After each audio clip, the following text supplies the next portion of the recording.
Yahoo News, 24th of April 2023, dual-faced China affirms the sovereignty of the former Soviet Union amid controversy. China must be punished for playing a double game, conducting an all-out battle against democratic countries worldwide.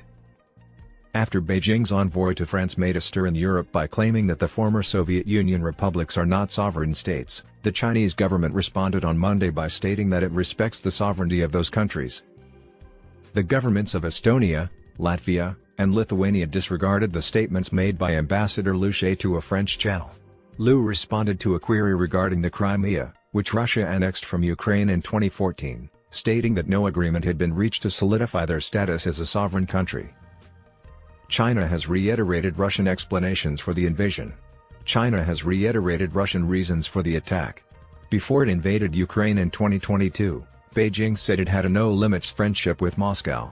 However, Beijing has attempted to seem neutral by calling for a ceasefire and peace negotiations.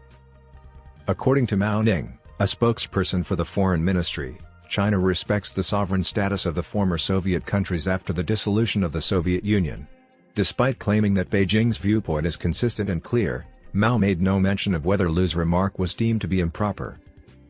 The ambassador drew a comparison between the Baltic states and other former Soviet republics that renounced Moscow after the collapse of the Soviet Union in 1991. Because there is no international agreement to firmly establish their status as a sovereign country, Lu claimed that even these former Soviet Union countries do not have an influential group under international law.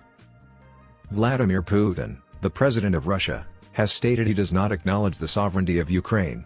The Kremlin has clarified that it views the Baltic states' independence and participation in NATO and the EU as dangers to Russian security.